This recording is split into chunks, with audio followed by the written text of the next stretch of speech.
السلام علیکم ایوریون، دس از RDN فاطمہ ابدیاب۔ اگر آپ بھی میری طرح وہ والی ڈائٹیشین نہیں بننا چاہتے جو کہ ہر کسی کو ایووکاڈو ٹوسٹ لکھ کے دیتے ہیں، گریک یوگرٹ لکھ کے دیتے ہیں، تو پھر آپ کو میڈیکل کیمپس ضرور جوائن کرنا چاہیے۔ کبھی کبھی تو لوگ پوچھتے ہیں کہ آپ کو کیا ضرورت ہے صبح صبح اٹھ کے جانے کی، اور کیا آپ کو کیمپ پہ جانے کے پیسے ملتے ہیں؟ تو جی نہیں، کوئی پیسے نہیں ملتے، اور کبھی کبھی تو ٹرانسپورٹ کے پیسے خود جیب سے بھی لگانے پڑتے ہیں۔ میڈیکل کیمپس میں جانے سے آپ کو اندازہ ہوتا ہے کہ پاکستانی عوام کی ہیلتھ کا سٹیٹس کیا چل رہا ہے، کون سے ہیلتھ کرائسس چل رہے ہیں، اور کون سی ڈیزیزز کامن ہو رہی ہیں، جس کے اکارڈنگ آپ اپنی ایمنٹیز کو، اپنی نیوٹریشنل کاؤنسلنگ کو بہتر بنا سکتے ہیں۔ بٹ صرف ایکسپیرینس ملتا ہے، سیلف گروتھ ہوتی ہے اور لرننگ ہوتی ہے، وہی تو سب سے زیادہ امپورٹنٹ چیز ہے۔ ابھی تک میں نے آلموسٹ 3 to 4 میڈیکل کیمپس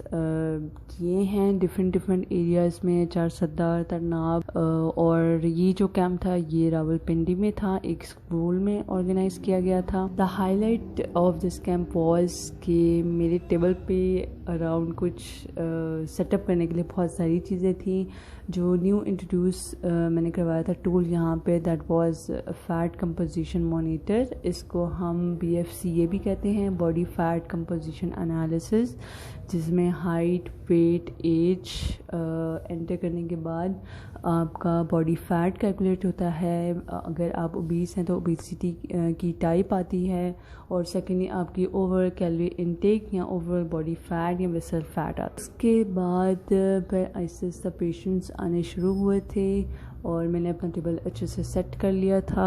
اور یہ میرا فیوریٹ پارٹ ہے کیمپ کا، جس میں انٹریکشن ہوتا ہے چھوٹے چھوٹے بچوں سے، ڈفرینٹ لینگویج بولنے والے لوگوں سے، اور ڈفرینٹ ایریے سے آئے لوگوں سے، اور ڈفرینٹ جس کو کہتے ہیں فیملی بیک گراؤنڈ سے۔ تو یہ آپ کا انٹریکشن ہوتا ہے جو آپ کی اوور آل کلینکل پریکٹس کو امپروو کرتا ہے، انہینس کرتا ہے۔ یہاں پہ جو پیشنٹس تھے جو میں مینشن کرنا چاہوں گی، وہ ڈفرینٹ کیس اسٹڈیز تھی میرے پاس۔ سب سے کامن جو تھا اس کیمپ میں وہ تھا انیمیا کے کیسز بہت زیادہ تھے، overall loss of appetite کے کیسز بہت زیادہ تھے، میل نیوٹریشن کی کیس نہیں ہو رہی تھی کیونکہ ڈائٹ کوالٹی اتنی اچھی نہیں تھی۔ اس کے علاوہ ان کو ملٹی وٹامنس پہ پرسکرائب کیے گئے تھے۔ سیکنڈلی امپورٹنٹ جو کیس اسٹڈیز تھیں وہ سیلیک ڈیزیز کے بھی کچھ کیسز تھے، لیکن وہ بہت سیویئر تھے۔ اس کے علاوہ فیمیلز میں UTI، ہارمونل امبیلنس، PCOD، یہ کیسز بہت زیادہ تھے۔